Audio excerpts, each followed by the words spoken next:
Kyrie, I think most people would consider you and Luka and Clay to be guards, although Luka has a power forward's body. How is you? How do you envision that? Let Luka hear that shit, man. Oh my God. How do you He's a guard with a power forward's body. Come on, bro. He's a big dude. He's a big dude. How do you envision that playing out on the court?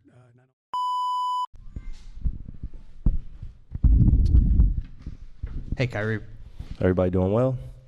Good to see you guys again. It's too freaking soon, but come on. That's what happens when you play into June. For sure. Two questions. One, how is your thumb? And then bigger picture, I know you played with Clay before with Team USA, but what was your reaction to finding out that you were going to be teammates full-time with him? Yeah, well, my hand's a lot better. Unfortunate circumstances, but also I think it was much needed in terms of just how to slow down after a long season like we had. And I was playing, 3 days after we lost in the finals, just because I didn't know how to transition out of just that competitive space. It's been a minute since I've been able to be at that top level, and it hurt a lot. It was disappointing, and all I knew at that time was go to the gym and get some more work in. So I think breaking my hand gave me a much needed rest time. It took me about 8 weeks to heal from that. So from about July or so, beginning of July until now, I've just been trying to get back and get into the swing of the rhythm of basketball, and also take more time to rest and recover. Again, the summers are always filled with obligations and responsibilities, and you guys get a brief view on my social media what I'm doing, but yeah, I'm usually busy, and this summer I got a chance to travel with my family to Italy, to Egypt, to Greece. Then I finished my summer in Thailand and China. Got a chance to experience that with my family and my Anta team and other brands that I work with and other great partners. So yeah, my hand's doing well. And then to answer your second question, Clay, that was a big splash in the summertime. I was letting kind of you guys, the media, give the excitement and what you guys thought of us all of a sudden becoming a big three now between me, Luka, and Clay. And I think if you ask any of us, we feel like we got better as a team. We got better as a group that has leadership and also experience, especially on that championship stage.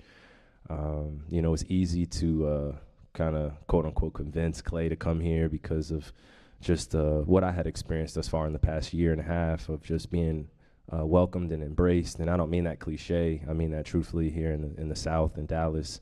Southern hospitality is real. This team does a great job of protecting you, not just on the court, but off the court. And they go out of their way to make sure you feel special, and again, I don't mean to be cliche, but not every NBA team is the same. And I think being here in Dallas gave him an outsider's view of just what it could be like for him. So I'm excited that he decided to come here, decided that he decided to commit to us for the next few years. And I feel like our dreams can be possible because he's here now and he's added some great value to our championship aspirations. Kai, can you talk about Derrick Rose's legacy and just being able to play against him after retirement? Yeah, where are you? Oh, okay, sorry, brother. Say that one more time. I just want to make sure. Oh, yeah, shout out to Pudini. Huge shout out to the man, the myth, the legend himself, Derrick Rose. It's not like he's leaving the game forever.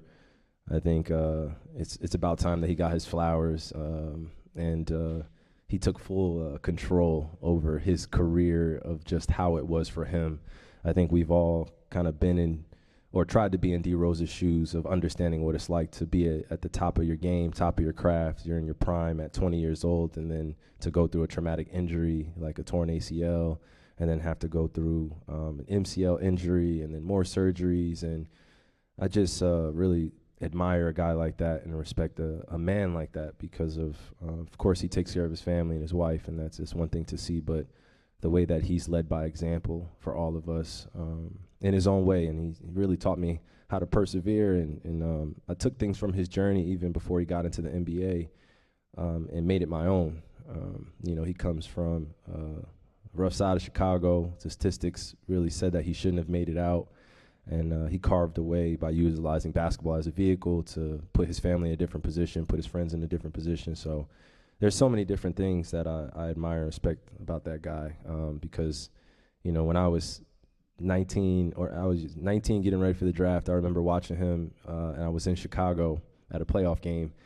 And it was probably the first time I had told myself that I wasn't as quick as somebody on the court, or who wasn't as explosive. That I don't think we will ever see something like that again in that framework or frame of body. Obviously, we have comparisons, but when D Rose came into the league, he really set the point guard role at a different precedent, and he made us all get better. You look at the era of point guards I grew up in with Russ, D Rose, Steph. Obviously you got the later in his career, J. Kidd, Steve Nash, John Wall, Damian Lillard. All of us have taken bits and pieces from each other's games, but our stories is what connects us forever. So D Rose is definitely on that list of some of my favorite people in the world and one of my favorite players. Can you talk a little bit about this summer, spending time with Dad, honoring your mom, like she really shining? Just what does that mean? Well, I was scared to sign my dad as a signature athlete initially because I wasn't sure about the response. And then I thought about the response and I just stopped caring right at that moment, just because of how elated I was to be able to sign my dad. And ultimately, when I signed my dad, it's like me signing my family. So to see him step into a new position, to understand and empathize with what I've had to deal with being a signature athlete since I was, 22 years old. He had to do photo shoots. He had to be on the road with me. He had to do everything that he had prepared me for. So it was interesting to see the roles reversed and to see him be proud of signing autographs for fans and being able to have his own colorway, be able to honor his late wife, my mom. So it's just all about us turning our struggle into our strength and being proud of our story and where we come from.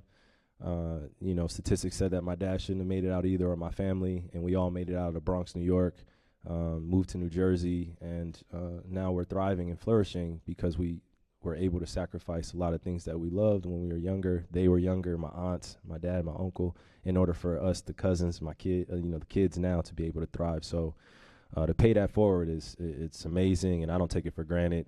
If anybody else out there is running a shoe brand, I'm not trying to give you any ideas, but signing your family is like one of the greatest things you could do, one of the greatest accomplishments. I love making sure that he has his own shoe in the closet and he sees me on court wearing something that he designed, something that he was honoring our family with. So I know my family's proud of him too. Kyrie, one of the things that you've done really well in your career is finish at the rim. Sometimes you fall down. As you get older, are you mindful of that? Will you try to avoid that as you get older, just to You trying to avoid age me, injury? bro? What's that? You trying to age me even more? No, we bro? all do. Yeah.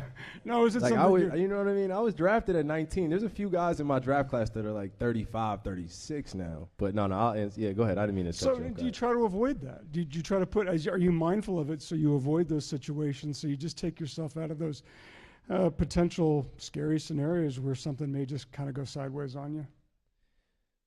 I think it. I would say the change or, kind of the difference between when I was 19, 20, my early years in attacking the rim versus now is just outside of injuries. It's just when you're going up there with guys that are 7'2", 7'3", or 6'10" with a lot of athleticism, you're going to take some hits, and you just have to learn how to fall as well. And to all the young kids out there, or even some of my peers, just learning how to fall is also a key to longevity. You can't control it all the time, but when you can, do so. And that starts in the weight room, starts in the little nuances of the game that I work on to help me with my balance and just also my core strength, and also being mentally confident and prepared for taking those hits. I think even to add on to that, I've just become more of a 2-foot jumper than just a single-foot jumper at the rim, just being able to have more options off of 2 feet. And then if I do need to finish off of 1, then still being aggressive and athletic enough to do so. And I still think I can improve on my at-the-rim finishing. I think last year wasn't one of my best years of finishing at the rim, but I think it was – that's just my opinion, right? It's my opinion. I think I can still improve on just attacking the rim and being able to finish more plays, especially as I looked at the Western Conference Finals in the Celtics series. Chris Henderson, chendo.com. This is a two-part question for you. So you talked about the culture, right, in Dallas. The fans have embraced you. I want you to go back to the ANTA event in Deep Ellum and how big that was for the city and what you were able to do with that and just being able to embrace the fans so fast. Like they took you under their wing. And the second part is you've done this twice now. So when you were with Nike, you and LeBron both had signature shoes. Mm-hmm. Now you're with the Mavericks and you're with ANTA. You and Clay have signature shoes on the ANTA. Can you talk about how cool that's going to be?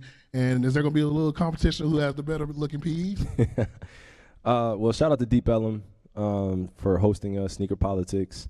That was an incredible event. I didn't know how it was going to turn out, so I really had an open mind, to how the rollout was going to happen. But I think it went better than I dreamt, just because of, again, the warm embrace and also just the fans that pulled up.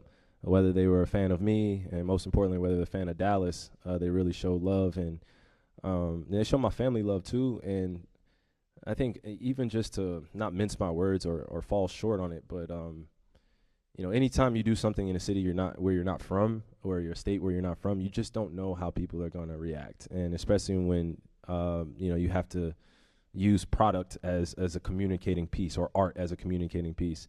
I'm as human as they come, so I try to engage with as many people as I can, and that's what I felt like I got a chance to do in Deep Ellum. I got a chance to see everybody there and connect with them in a deeper form, to create more of that organic energy, that love, and give it back to them. I'm a person of reciprocity. You give me love, I try to give that back to you, and when I give you love, I'm not expecting love back from you all the time, but I just let you know that there's some good people out here that care for you.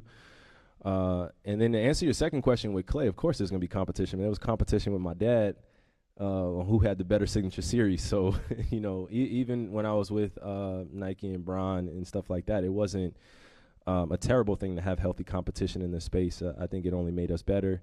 And, me and Clay have had short conversations about ANTA, but not deep conversations. I think you'll see more collaborations from us. I think you'll see more apparel collaborations from us. There's just another opportunity for us to build. ANTA's huge in China, and introducing the brand here in America, that's our next phase. We're in a competitive pool with some of the best brands in the world. We feel like we're one of the best brands in the world as well. So, we have champions there. We feel like it's a winner's brand. We feel like we stand on principles and morality instead of just taking money and trying to do whatever you want with it. It's really just geared back to helping out our people. So, it's just great to have a teammate here that I could be on the floor with, and also somebody I could be in the boardroom with and making business decisions. So. With Real Talk Sports, thank you so much for your time. You mentioned reciprocating the love. We definitely appreciate your time today. I know you're very big on staying present in the moment, so if you could title this chapter of your life, what would that title be? I don't know if I have a name yet. I'm just letting it be. Just letting it be, just taking it one day at a time. Yeah, but this next chapter in itself, what it means to me is, just all the lessons that I've been able to learn since being in the NBA. And being on my 14th year, like I really am an old head now. I accept that. I'm not an unk yet, sort of say, but being 14 years in any business and you're starting day one again, you just try to find that motivation of the refreshing mentality you need. You need to come in with a new verve, and also be able to grow with the people that you were with in the past year, and continue to challenge each other in a healthy way and love on each other, and anything's possible from there. So we do have some carryover from last year, some new faces, but I feel like the culture being built here, especially by our upper management, has done amazing things for us as players to be ourselves and continue to be the best version of ourselves on the court. And then if I could ask you to elaborate, you mentioned traveling different places with your kids as well. As a dad, what is it like for you to give them those experiences? I used to live overseas because my dad was in the military, and that's such a unique experience. Yeah, it's nothing like it. It's nothing like it. I was climbing in the pyramids with my kids, my two boys. So to have a 1-year-old and a 3-year-old in the pyramids, and we're climbing down, a couple hundred feet, we just took in those moments as much as we could, and be as patient with the kids, just walking down there, because yes, they're aware of what's going on, but I know that it'll make more sense as they get older. So I'm glad that we can create those memories now, and I finally got a chance to vacation since I think like 2018, 2017. just every summer has felt like rehab or getting ready for the season, or just, the season starting around the corner. So I'm just grateful that I was able to do that. We got time for one more. Kyrie, I think most people would consider you and Luka and Klay to be guards, although Luka has a power forward's body. How do you envision that? Don't let Luka hear that shit, man. Oh my God. How do you? He's a guard with a power forward's body. Come on, bro. He's a big dude. How do you envision that playing out on the court, not only offensively but defensively? It's going to be interesting. It's going to be an interesting figuring out process. We're starting from day one together, which I'm grateful for, but the rhythm that we're going to need in order to beat the best of the best is going to have to be at a different level than it was last year. But I feel like we all have great attitudes towards one another in terms of our skill sets and how great we are. Watching guys' faces light up when Klay makes a shot, and whether it be a difficult shot for most of us, it looks easy for him. And when you're around someone that's special at a craft and a skill set, it's nothing like asking that person about what makes them great. Why does he continue to stay motivated at what he does? And I feel like the same thing for Luka and same thing for myself. We all are curious about the game and how we continue to get better, but we're also very selfless in our approach to wanting to see each other do well and ultimately win basketball games for the team. So I know a lot of the pressure or the eyes are going to be on me and Klay and Luka, but for us, we've done a great job, even just from afar, just distributing that responsibility, because I'm going to be needed in different situations. He's going to be needed in different situations, meaning Klay. Luka's going to be needed to be in different situations, and I think we all bring a different expertise. And now when you mesh that all together, I think this season would be great for us to translate that into wins and also being able to respond to losses in difficult times. It's not going to be a perfect season. It's not going to be pretty all the time. I know I've gone on record saying this all last year, but we just have to stay poised, continue to trust one another, and just have fun at, going after something bigger than ourselves. Yeah, we'll all preach championship in here, but it's only going to be a few people that are going to believe in that. And that's just the real of it. So us, sitting up here and all the guys in the locker room, everybody that's part of our staff and organization that has that unwavering belief, we need to continue to build on those relationships, and everything else is pretty much a distraction. So I'm excited to get started with our veteran group and a few of the young guys we have on this championship run. Appreciate you. Thanks, Kyrie.